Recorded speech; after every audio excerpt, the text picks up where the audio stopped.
Nice to see you. Of course, also to all of those of you in Zoom. And people who are just joining us, please feel free to introduce yourself in the chat. It's great to see where people are joining us from. Alice from Tupelo, Mississippi, and Kathy from Knoxville. So cool. Hi, Elaine. Hi, Susan. Oh. Give people one more minute. All over. Carol, hi. Hi, Emily. Hi, Renee, Gina, Nancy, Lisa, Laura, Miriam. Everyone's coming in so fast, I can barely capture everybody. Right. Welcome. That's awesome. Oh, the UP, Michigan. I'm imagining if when we went to in-person events, we all just like shouted at the door, like, Lex from Providence. That's the equivalent to this. Exactly. Yeah. Suddenly everybody has so much like local pride. Yeah. It's great to see everybody. Well, welcome everybody. We've got like 160 people here so far, and people are still coming in. It's wonderful to be together. I'm Judith Rosenbaum, the CEO of the Jewish Women's Archive, and you're here with the Quarantine Book Club hosted by JWA and Jewish Live. Thank you for joining us. Lex, do you want to? Yeah, so it's a thrill to be here. The Quarantine Book Club is becoming has already become a fun highlight of my weeks. Thanks to all of you who are now frequent flyers of the Quarantine Book Club. I hope you've been purchasing the books and reading them.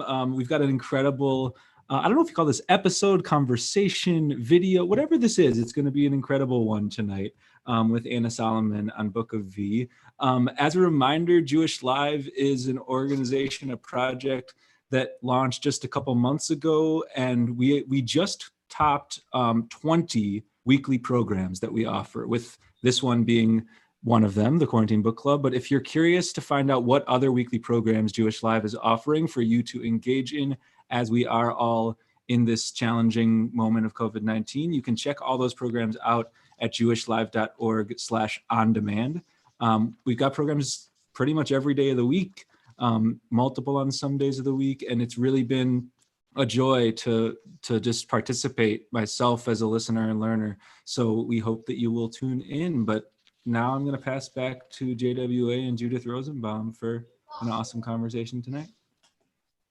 Thank you, Lex. And for those of you who haven't had a chance yet to explore JWA, we are a digital archive that works to expand the Jewish narrative by documenting and sharing Jewish women's stories. We try to draw on the richness of our history for insight about the world today. I hope you'll check out jwa.org. This is just one of many projects and resources that we offer, all free and available on our site, so check it out. One moment of logistics before I introduce Anna.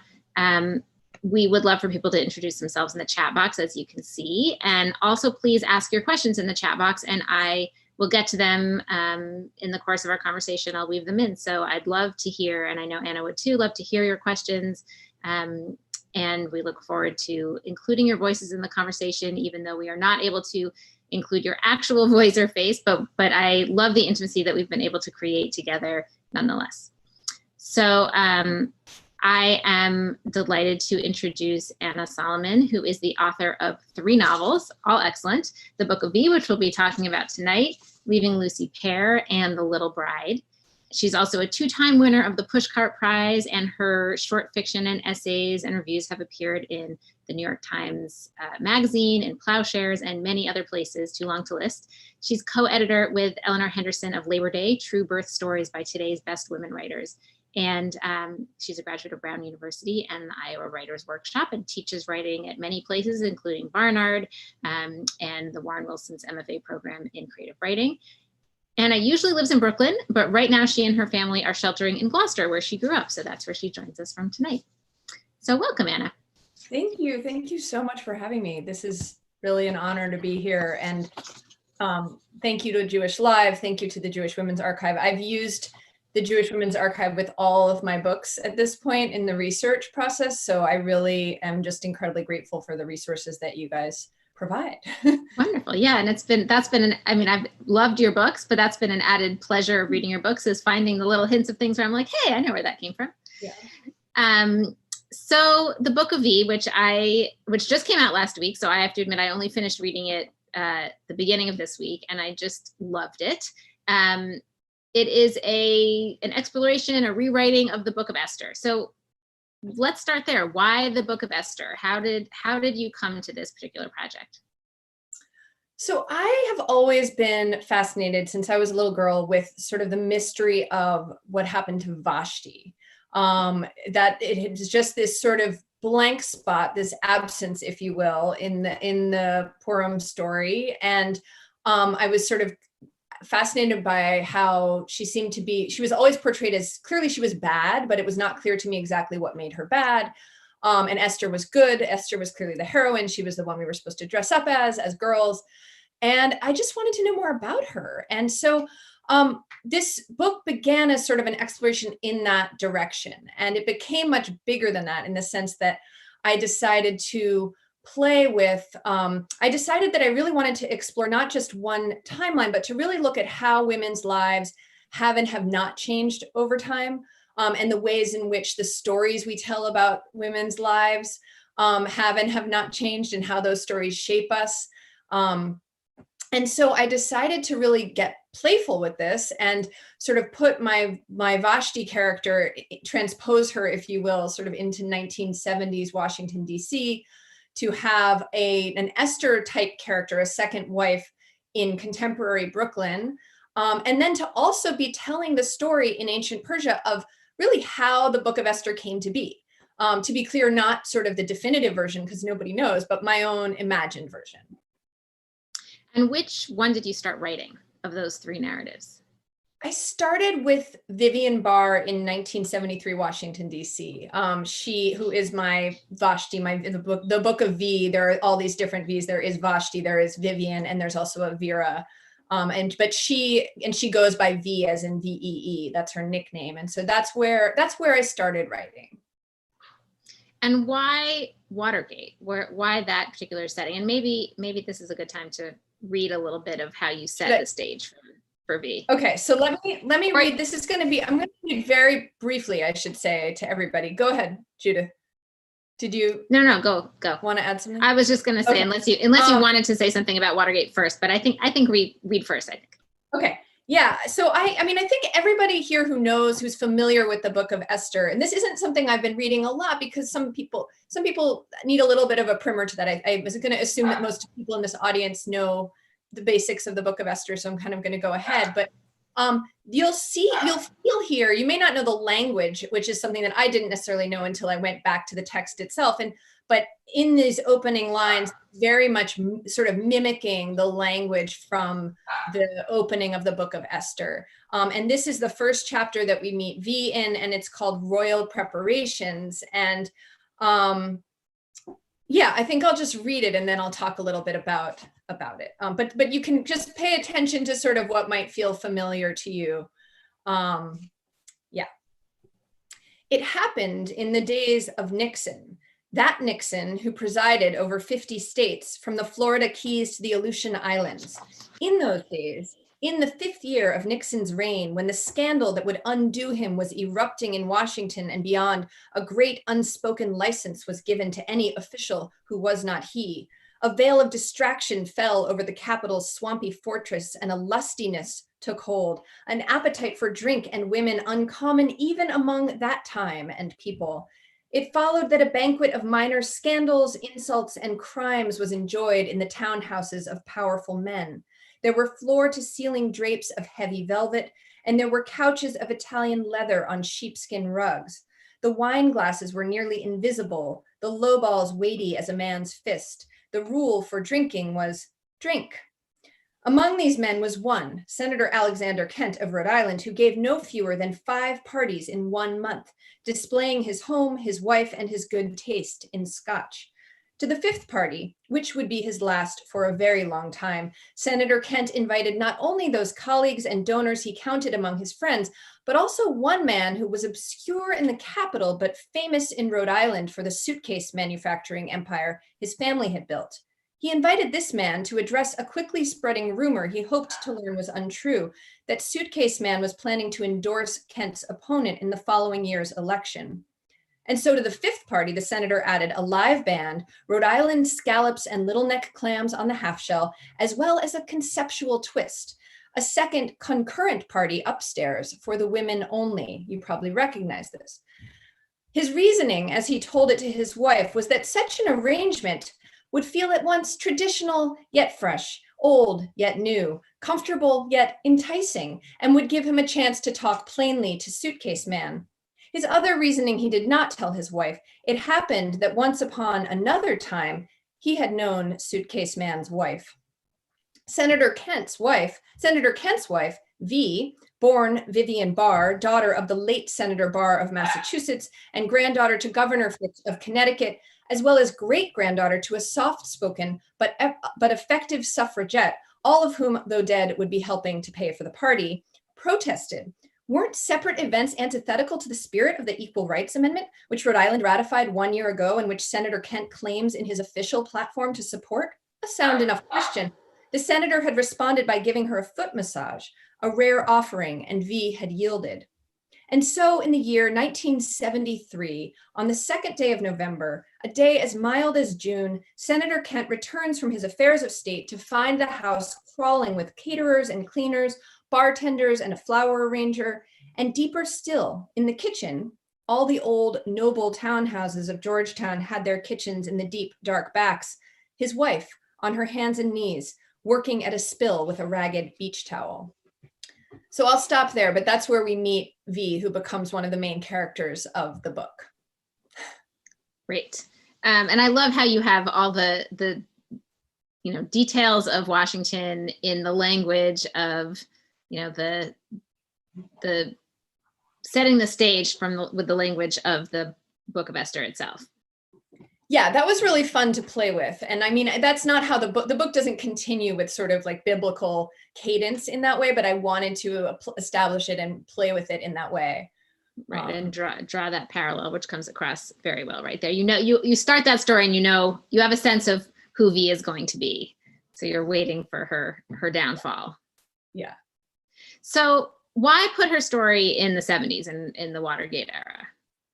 Well, so I think I began with it very clearly in the 70s and it was later. So I'll get to that, why I said it specifically in that moment. But I started with, I was born in the late 1970s and I was born at a moment that I think, I didn't know this then, but I think seemed to promise a lot of those of us who were being born then, that somehow sort of equality was now won. And we had, we were in a sort of now a post-feminist era. This was certainly the era about me in the 90s and the early aughts. When I was coming of age. And, as anybody sort of who sees what's happening in the world and saw it for a long time knows this is not the case. But I was interested in sort of the story that got told and the way in which when I did myself come to be a mother and a wife, I found that a lot less seemed to have changed in my experience of those experiences than seemed to have been promised would have changed. And this is how it seemed for most of the women that I know and talk to all the time about these things. So I was interested in that and sort of setting this in sort of the throes of the second wave women's movement when there were a lot of, and Vivian Barr is a character who is sort of right at this split. So she's very much herself bound to these conventions around what it means to be a senator's wife and to come from the heritage that she comes from. But she's also sort of begun dabbling with this women's group, the sort of a women's liberation group. And she has this very, very important to her, this kind of urge inside that she doesn't even know how to articulate to herself, not to have children, which sort of goes against everything that's been expected of her. So I wanted to place her there in this moment and give her Vashti's fate in a way and see what would happen for her. And it wasn't really, I think, until honestly after the 2016 election, I had started this book before then, that Watergate really came into focus for me. And the question of and sort of, in an almost unfortunately clear way, the abuse of power, here, right here, the seat of power, powerful men, obviously the impeachment is, a piece of that as well. But the focus kind of came as both I wrote and as world events happened. I wondered about that, sort of whether there was a sense of using the moment of Watergate as a way to comment on our current political time without having to actually do that. Because the other thing was interesting to me in that regard is that the contemporary story of Lily, the mother and second wife in Brooklyn, is happening in 2016, but before the election. There's one mention of Trump, and it's just as a kind of the entertainment of the ridiculousness of his campaign. Right.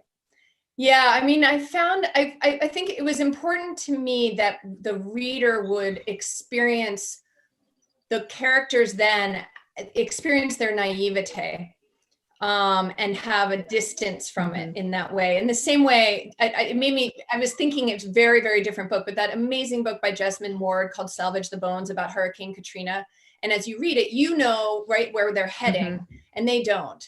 And I wanted to kind of create that same feeling for a reader of like, oh, these people have no clue what's in store for them. Right. And what about the Me Too movement, which seems also so relevant to your book and obviously was unfolding as you were writing it? How were you thinking about did that change anything for you about how you were writing or telling the story? You know, it didn't change all that much. I think what it changed a little bit of, are you hearing me okay, by the way? Yeah. Okay. I can hear you fine. Okay, great. I think what it changed was that people I had read the book and who read the parts around Vivian Barr going through this experience of being asked to undress in front of her husband, which is what happens. I mean, I'm not, this is not spoiling anything because it happens early in the book. And also we all know sort of the story of Esther and of Vashti. There was a lot more sort of like, well, I don't really know if this would happen. Like, I can't really, would anybody really do that to their wife? Would anyone? And it was really interesting because people stopped having that question at a certain point. Interesting. So that was, I think, probably the biggest shift from my perspective. That's fascinating. I mean, I think also, the truth is that scene in some ways turns on the fact that Suitcase Man's wife, who Alex Kent has known before, he knew her in a way in which she felt that he had violated her in some way. That kind of comes out in that story. And that's sort of why there's this tension, this political tension, right? So there's a kind of key there as well. Yeah, totally. I mean, his whole problem actually comes out of his own actions previously, which he knows about, but V doesn't. Yeah. So you get the sense that there are these Me Too stories sort of baked in ways that don't get explored fully, but are just kind of part of the, part of the action. Totally. So as you were writing this and thinking about how to fill in kind of the absence of Vashti and unpack the story, were you reading? I mean, obviously you went back to the original book of Esther because you wanted to kind of follow some of that through, but also were you reading kind of Midrash on Esther? And I guess my related question is, do you see your book as Midrash on Esther? So yes, I was reading a lot of Midrash. I mean, one of the first things I did was sort of go to my rabbi and say, like, how do you find Midrash? Like, how does this work? I am not a scholar and I'm not particularly learned at all in Jewish text. And so I know what I know from having gone to Hebrew school and becoming bat mitzvah, but I don't, in terms of like where you go to find out these things, I really didn't know. And she walked me through that. And I also took a great class with at Drisha, the Drisha Institute in New York City, around sort of writing out of biblical texts. And so it got me started in that vein and reading different interpretations and reading, over thousands of years, really, really different ideas of what might have happened. And also just, I think I really enjoyed the riffs on the story, like the ways in which Midrash just plays with, it's like, oh, and then Haman has a daughter in this story, and she, like there's just amazing creativity in those pieces. And yeah, I do see the book definitely as a work of Midrash. Absolutely, sort of my own contribution. Yeah, it's great. It's great. And in fact, your story ends in some ways with, not that I'm going to give away anything at the end, but Lily has a kind of, she gets to play with Midrash on the Purim story at the end as well, which I really loved. Absolutely. Yeah, and all of the women in the book, without giving, it doesn't really give anything away to say that they're all sort of coming toward, by the end, finding a way to tell their own story and to narrate it in a way where they're sort of taking charge of it. Mm-hmm. Yeah. Well, that was part of what I think was one of the things that I really loved about the way that you talk about power here. There are so many different levels of power that you're dealing with in the story. Some that have to do with sort of the more obvious things around, sex, around relationships with men, around politics.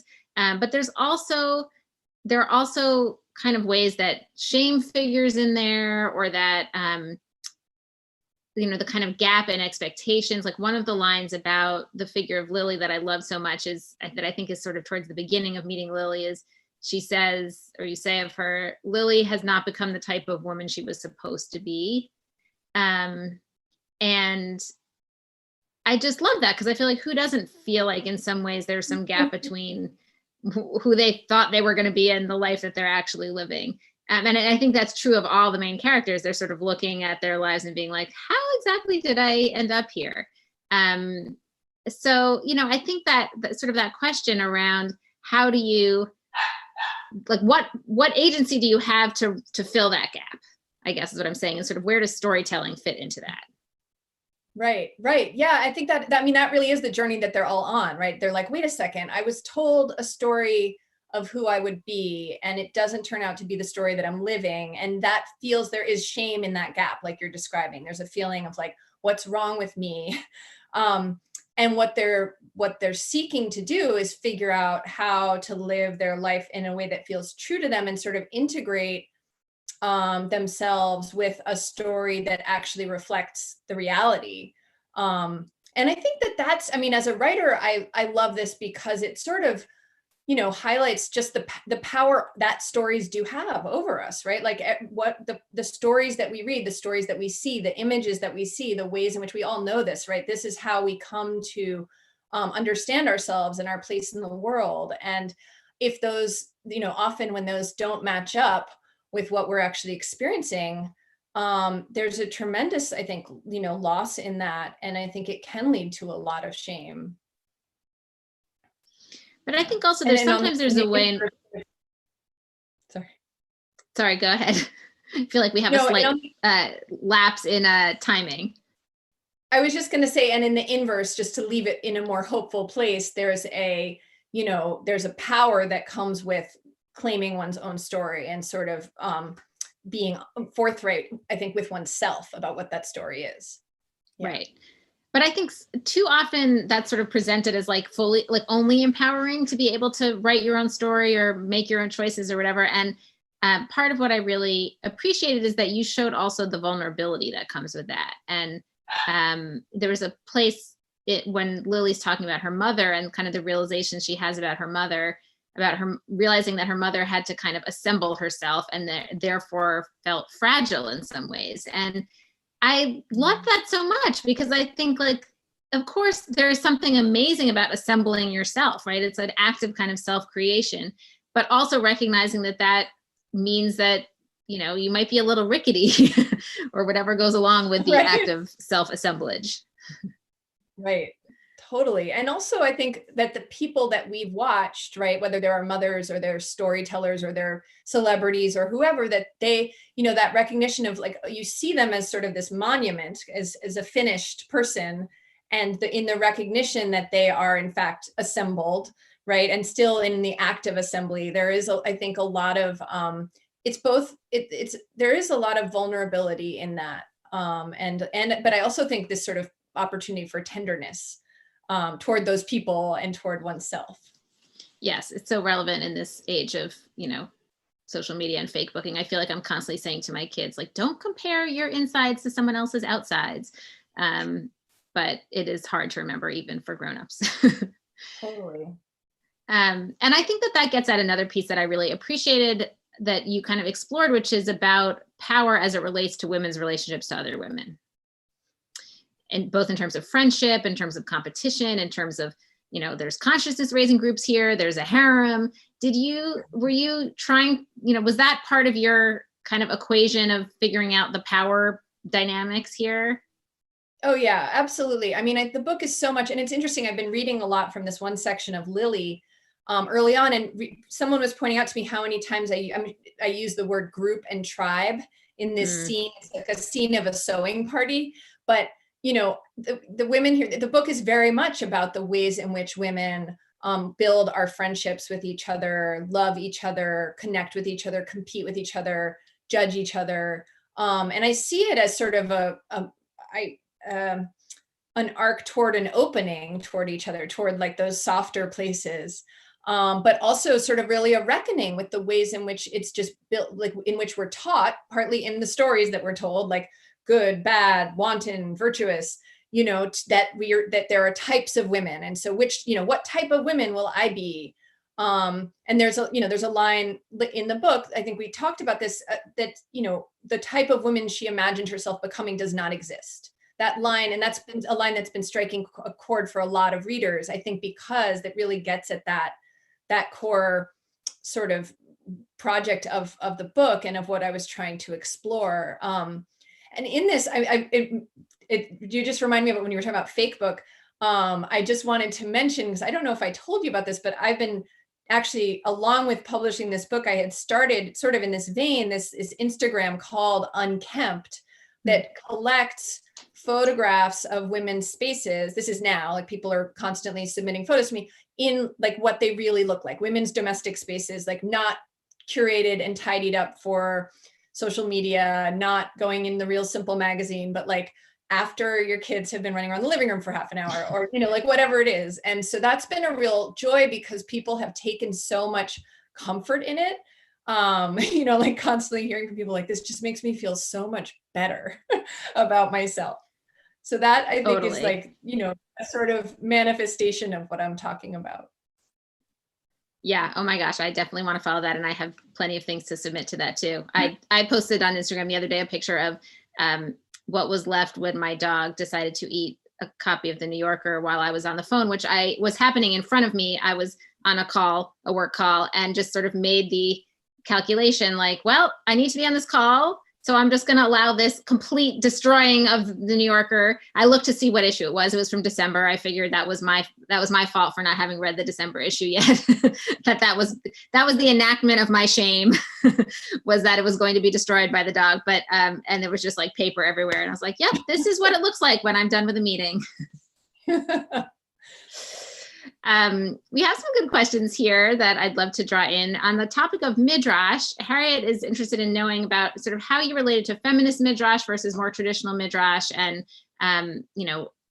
which ones did you find more kind of useful, and how did they work differently in your kind of studying? So I read a lot of both, and I sort of tried to familiarize myself also with the history of sort of the trends in Midrash over time toward this book. I can't pull it out of my mind right now, but it's like the Babylonian rabbis tended to believe this about, and mostly I was looking at the book as a whole, but I was really kind of, a lot of it was honing in on Vashti herself and the way that she had been interpreted and portrayed, and whether she was seen as a leper possibly, or a prostitute, or maybe she'd had some kind of disease. And then the points in history where some people had sort of stood up and been like, well, maybe she was actually doing something noble. And one very interesting, that actually one of the epigraphs for the book is from Elizabeth Cady Stanton, an early American feminist who sort of thinks of her as, who talks about, and in her book, A Woman's Bible, the view of her is very much as virtuous, and having been very brave in some of the same ways that I had been brought up to see Esther as. But the other thing that she says in that book, or in that quote, is she refers to the historian as being the author. The epigraph is specifically, let me just read it because that'll be better than me. I've always regretted that the historian allowed Vashti to drop out of sight so suddenly. And one thing that led me to, and when I started reading more Midrash and also more recent, I'm trying to think the specific translation I used, Adele Berlin, that's who wrote it, who's a really, really wonderful writer. That it led me to understand was that for a long time, and obviously there are people who see this now still as a history, right? Like this is, that the book of Esther is, all of us come to faith in a different way. But that for a long time, it had been seen as a work of history about ancient Persia. And when you go and look up and try to figure out like what was it like for Jews in ancient Persia, everything leads you back to the Book of Esther. Like that's the source that everybody's using. And so what I was really excited to find as I got especially closer to the present in my reading was the idea, and Adele Berlin writes really, really well about this, that this is a, this is, and I know what I'm saying may be controversial to some people, but the way she sees it and the way I chose to see it was as a work of fiction. And it's a work of literature, and you can see it as a very early novel itself. There's a lot of farcical elements in it. It's very much written to stereotype Persians in a very negative way, and to create a holiday, Purim, which celebrates the Jews. And, it's a funny story. And there are many plot holes and, like none of it. But at the same time, and this is what was so interesting, the language, which is in what you could hear a little in what I read, is very much, it's posed to sound like a history. So there's all this language about the annals of the annals and the records and the edicts. And so there's all this very official language. And what Adele Berlin really breaks down the ways in which that language itself is part of the narrative voice, made to make it feel as if it's posing as history, right? Or as if it is history. Anyway, right. So that was part of what I got very excited by, all of that. And it was very fun as a novelist I just took a lot of license with it, like, oh, okay, well, I'm gonna play with this. Right, and you get to have someone else write the story. I mean, the story is ultimately, in your version, slight spoiler, like written by Vashti, basically, not by Mordecai or whoever is sort of the. Let's not go into that more now. Right. We have a question about writing historical fiction, and I had questions for you about this too, because your two previous novels are like all historical fiction. This one, you have a kind of more imaginary biblical piece, a historical thread, and then a contemporary thread. So I want to ask you about what it was like to write the contemporary thread, but first we can answer the question about what, writing historical fiction, how do you go about it? How do you balance that question between sort of the history and fiction piece? Tell us a little bit about your process. So in all of my books, the approach that I've taken is I really do once I sort of have a clear idea of the story that I want to write, the overall story, I really start writing and researching in tandem. So I do a ton of research, but I don't, and every writer would give you a different answer to this. There are there are writers who spend a year or two just doing the research and then they start to write. And there are people who just write and then they figure it out later. I feel like I don't want to get in a place where the research paralyzes the story, and I want the research to be driven by the story. Like I want to find out what the story needs me to know, instead of sort of being so overwhelmed with details that they often can sort of detract from the story. And when I teach historical fiction writing, a lot of people who are starting to write historical fiction, there's a lot that you want to include because it's great. Like, oh my God, but I learned this and I learned that. And one danger, I think, in doing like all the research up front is that you're sort of you're overstuffing instead of really listening to what the story and the characters, getting to know the characters as well. So it's a sort of symbiotic for me. Hmm. And so what was it like to kind of switch gears and write a contemporary character? Did it feel very different, or did it feel sort of the same? It did. I mean, it was interesting. It felt different in that I really hadn't written a character before who was so close to sort of my trappings and my point in my stage in life. And also the culture that I live in terms of, Park Slope, Brooklyn, and this whole, so it was very fun to kind of feel like I could kind of comment on that and be silly about it and, a little bit mocking in certain ways, but it's not mocking. It's just that I have a sense of humor about it, I guess. And that was really fun. And then it turned out, of course, that like I needed to do research about that too. There was this whole, a lot of it got cut, but there was more about, there is in the book still this sort of subplot around an aquaculture project in a Rwandan fish camp. And like, there are things that come up in a story, even when it takes place, in the here and now, that still require a lot of research. So. Right. That makes sense.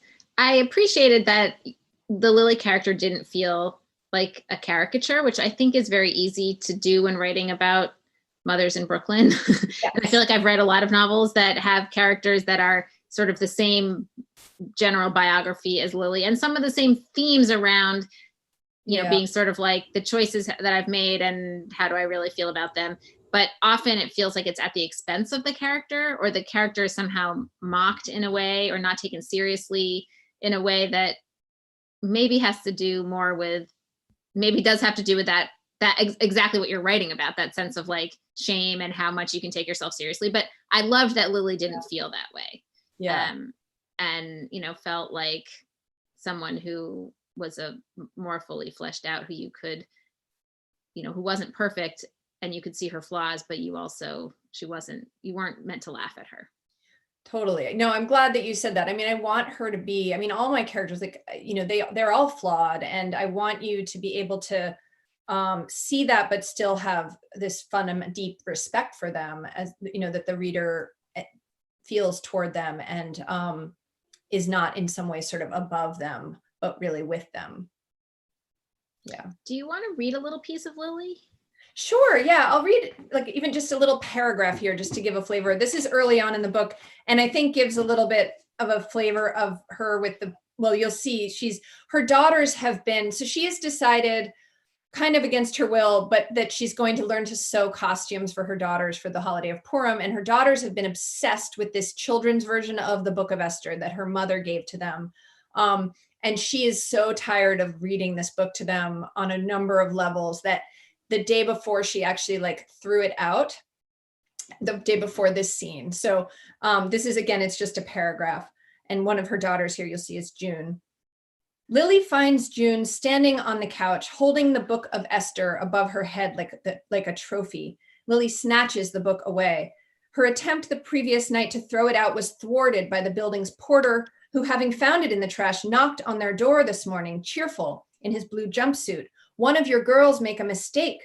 Lily wanted to scream. She hates the book, and not only because her mother gave it to the girls in her pushy, be more Jewish way, or because the girls quickly grew obsessed with it. She hates the book because after going through 3 stages with it herself, she was entertained briefly, then bored, then bewildered. She has entered a 4th stage in which she recognizes that the embattled Queen Esther, like Lily, is a second wife. Lily drops the book into the dark crevasse behind the couch cushions. And then she goes on with her day and goes to the sewing party and so on. But you can get a feeling there, I think, a little bit of Lily's complexity and her mix of, you know, Lily's somebody who, for most every thought she has, she sort of has a thought about that thought. I guess that's what we call neurosis, right? I don't know. I was like, that sounds normal to me. I know. Me too.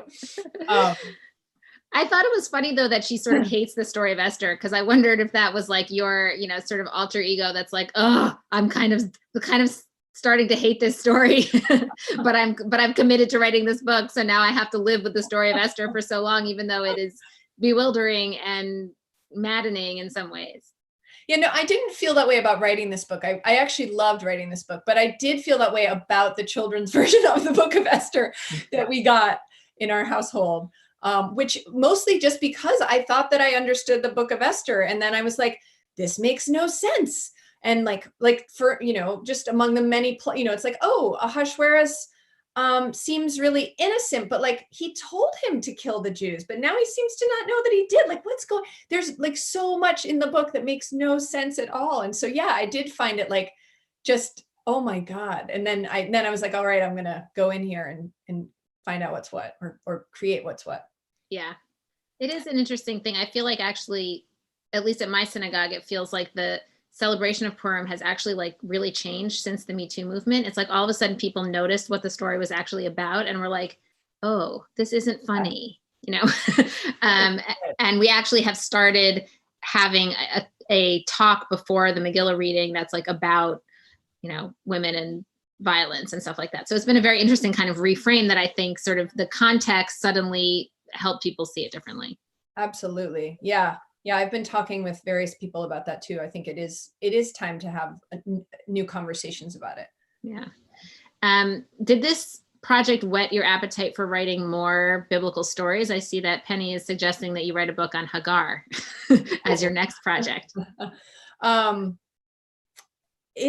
I don't know. I mean, the book that I'm sort of dabbling in now is not one, it's not another one. I could definitely see doing it again if one grabbed my interest, but as of now, it's not sort of the next plan.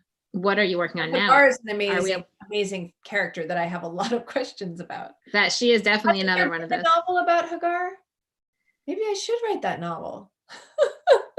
Yeah, I've definitely read tons of midrash, some of which is fictional, but I can't think of a novel about her. Yeah. I can also think of nonfiction books, but well, Penny, you'll make it into my acknowledgments if that book comes to pass. Thank you. Can I ask what the project you're working on now is?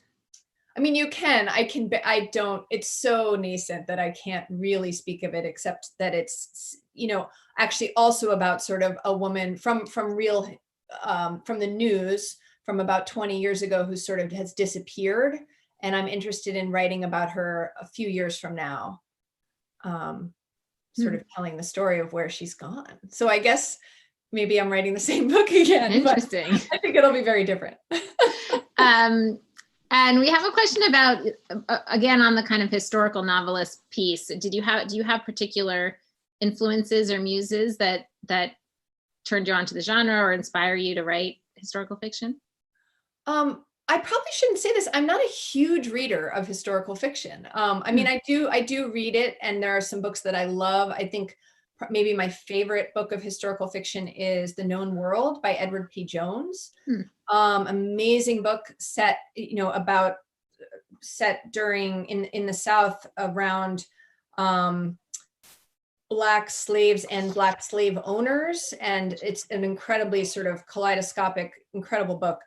I also, but I think that I draw, and I think I know that's part of my approach to writing the fiction too, is sort of one that comes first at it from story before I come at it as, I don't think in the genre of I'm writing historical fiction. It turns out that that's what I'm doing, but it's not kind of the way that I come at it. For this book, probably my greatest influence, which does have some historical fiction is Michael Cunningham's The Hours. Also a book about three women's interlocking stories evolving from a book, the Mrs. Dalloway in that case. And so that was a real inspiration for me structurally, especially because as I was coming up with this book, it was sort of gave me the courage to do it and figure out kind of how I could make these three stories weave together. I also see the mention of Geraldine Brooks, who is a writer whose work I love. And there are many historical works that I love. I just don't feel like I've read as widely in the genre in a way as I have in others. How did you do the writing of the three pieces? Like, did you focus on one character and kind of write out their narrative and then figure out how to weave them together? Or were you writing kind of the chunks of different stories as you went along? I wrote them in the order that they appear. So I wrote them as, from one to the next. And for me, it was the only way to do it, because I wanted to write it in the order that the reader would experience it. And I wanted there to be, there's the plot that goes on. And then there's also a lot of objects and gestures and sounds and symbols that that are woven throughout. And it wasn't as if in the first draft they were all there perfectly, but I was conscious of them from the start. So the only thing that was written out of order is actually the very first chapter, which is I think of as sort of a preface, which is just Lily kind of talking to her kids about the book of about this children's book. And that was sort of a latter addition in the sense of trying to make sure that readers who had no background in the Book of Esther had access to the book. Makes sense. Yeah. It also serves as kind of a warning in some way, because does it start with close the book? Yes, it does. Do you have any memory of the this golden book, the Sesame Street golden book? Do you remember Grover? this? With Grover, who's like saying, don't keep, and I was thinking about that when I wrote that chapter, actually. It came back because I love that book. I love the book, the monster at the end of the book. I love that book. Yeah. Book. He's just like, stop, don't read this book. And then of course he turns out to be a monster. Sorry if I'm giving it away for those of you who are still. I don't think there's any Grover spoilers left. one question I had about the Esther piece, we haven't talked about the Esther piece that much. I mean, there were a lot of questions I had about it, actually. One is that you introduce magic into that story. And famously, the Book of Esther doesn't have God in it, right? So there sort of is no like external powers that are controlling the story. And yet in your version of the story, you have this kind of magical force and goblins and stuff. So I was curious about your choice to introduce that element into it. Yeah, it was, it happened sort of organically at first. Like that goblin was the begin. Like there was this goblin, and then the goblin actually causes the problem for the people in my version of the story, because he spits up these false coins, which cause trouble. And as soon as I sort of had the goblin, I was like, everybody in this world doesn't seem to think that there's anything strange about the goblin. Like they all accept the goblin. Maybe there's something else going on here. And so kind of naturally, I came to, develop this, like that some of the people have magical powers, and Esther herself is sort of descended from people who do, but doesn't know that she contains any herself. And part of her project is to figure out whether she does, and to figure out if she can harness some of them in her own journey. And that was really, really fun to write. I have not written that kind of sort of fantasy before. And I think what happened as I was doing is many things, but it gave me this whole other way to explore power in that part of the book. And I think also to connect her, it connected for me a little bit too with Lily's daughters and their love of the Book of Esther, and like the way that they experience it in a much more magical way than I think adults do.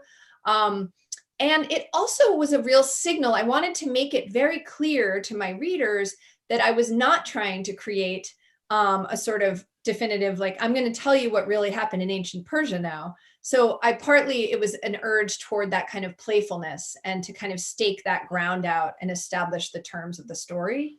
But it wound up being a lot of fun. And I'm hearing from readers that it's a lot of fun for them too.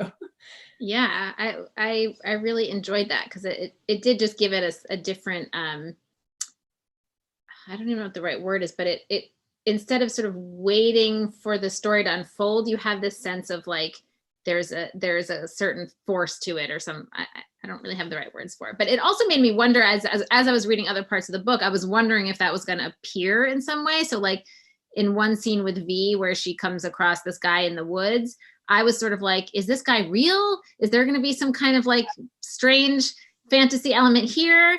So I was kind of curious where else it might erupt. Yeah, that was meant to feel that way. And there is a sort of like a mention of wands at the end with Lily's daughters. That was, these are things that probably a lot of people won't even see, but there was sort of a weaving that I was doing.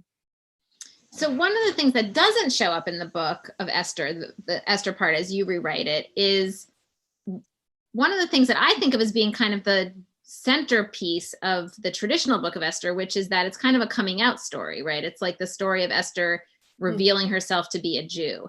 And in your version of it, it's kind of known from the beginning that she's a Jew. That's not really a hidden piece. I mean, there's a piece where her uncle, who's called Marduk in your book, kind of says you don't have to tell them who you are. So there's a little, right, uncertainty, and certainly the Jews are not a beloved presence. So right, it's clear that it's not great, but I'm curious about that choice. Yeah, I'm trying now to think. I mean, because she doesn't tell, I don't think that they know. I'm trying to remember. It's not clear until, I guess it's in the first scenes when she's sort of trying to work her magic. One of the key elements of this book, right, is that, or the way that I imagined that book, is that Esther does not want to become queen. And so I think she's not interested in hiding any information about herself that might keep her from being queen, because she would like for that information to be out there. But I also invented a very different kind of harem than I think the one that is the sort of flatter one that's in the Book of Esther itself. And it's actually a very ethnically diverse harem, and there are girls from all over. And one of the things about this harem is that it turns out, as I imagined it would be, that actually these are not these are not like, Esther's not the only one who's an orphan. Like most of these girls are not from families of any stature or money or power. And that's why they're there. Because, and this is part of what we were saying, like, I think people are coming even in the last couple of years to sort of understand the book of Esther differently, and be like, oh, like, okay, let's talk about violence. Let's talk about trafficking. Let's talk about like all of these things that are happening here. And so I guess in that way, I am kind of suggesting another way of understanding that scene, so to speak, like what was happening there. And that I don't know that it would have been such a big deal for her to be like her being, but I mean, that's a very different interpretation of the story, right? Because so it is different. It is different. But it isn't the crux of her, issue. Right. Yeah. One of the other things that was notable, which someone else mentioned, is you don't ever name Haman, which is such an interesting thing because, first of all, in the celebration of Purim, like the mentioning of his name is such a piece of the festivity because you're drowning it out, right? So there's like such a presence of his name in that you're trying to drown it out. But then also just in terms of the kind of gender politics of this, it felt so interesting to me as a historian who's often reading things and wishing that the women were named in history and aren't. It felt like such an interesting reversal to be like the man he's a key figure he's an right. important sort of minister or whatever, but his name is erased. Yeah, definitely. I mean, he really is, he's reduced to type. Right, exactly. Right? Like I got to do that. And that's all he is. He's the evil minister. And I do have sort of other versions of him in different parts of the story, right? So I have someone named Hump, who's the senator's evil minister. And then there's a sidekick in the Brooklyn story named Hal. So I have these other H's that run through. But yeah, I didn't want to give him a name, that Haman. Yeah, I appreciated that. I didn't really think of Hal as an evil type.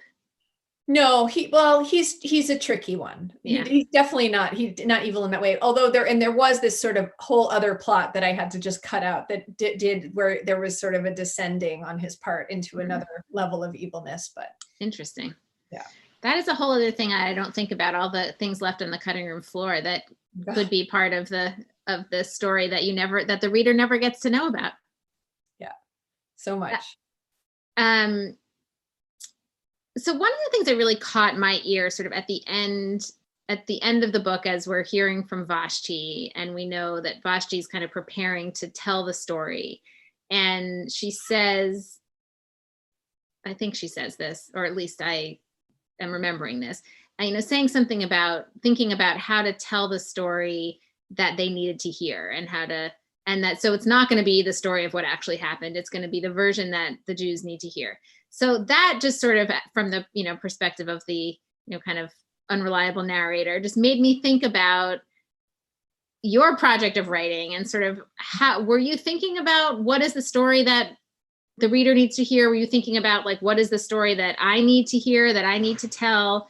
Was that sort of a conscious part of your own act of authorship? I don't know if it's consciousness so much, because I don't tend to write with an idea of like, I want to say, there's an idea that I want to get across.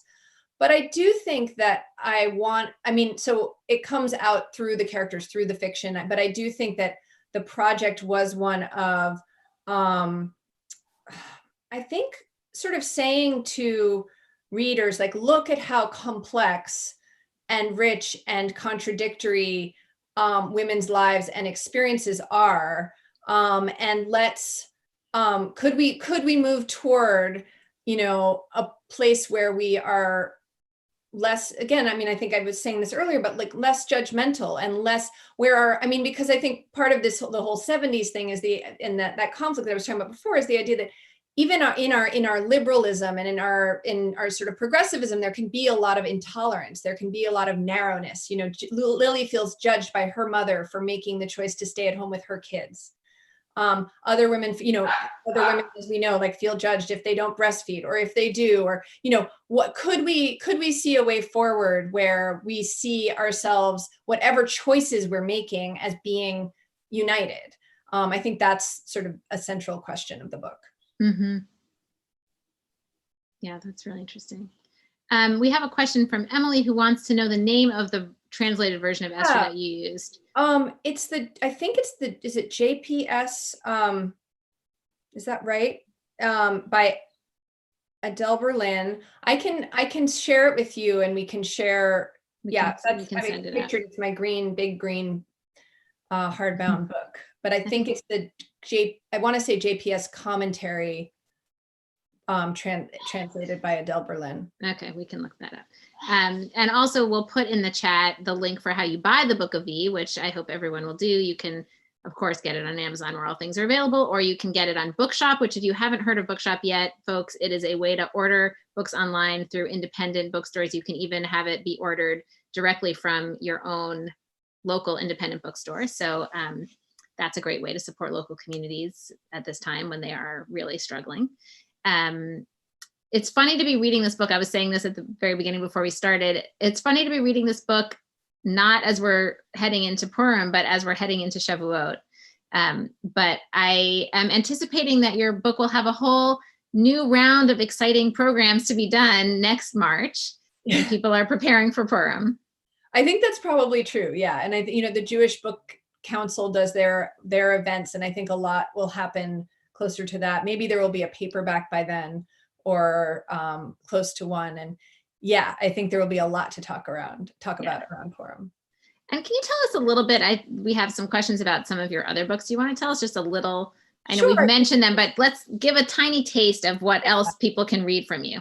Yes. And I also just wanted to repeat what you said just briefly as a writer, how much I think we all value the independent bookstores in our communities and want to be able to walk into them again one day. And so, I want you just to buy the book. That would be great. Buy it anywhere, but also if it does work for you to do that, most of them are finding ways, whether it's through Bookshop or they'll call, they're delivering books locally. There's all sorts of ways. Anyway, just a shout out to our local booksellers. So my first book, The Little Bride, is about a Jewish mail order bride from Odessa, Ukraine in the 1880s, who winds up not in New York City or Chicago as she imagined, but in South Dakota, homesteading as part of this movement, this Jewish pioneer movement called the Am Olam movement.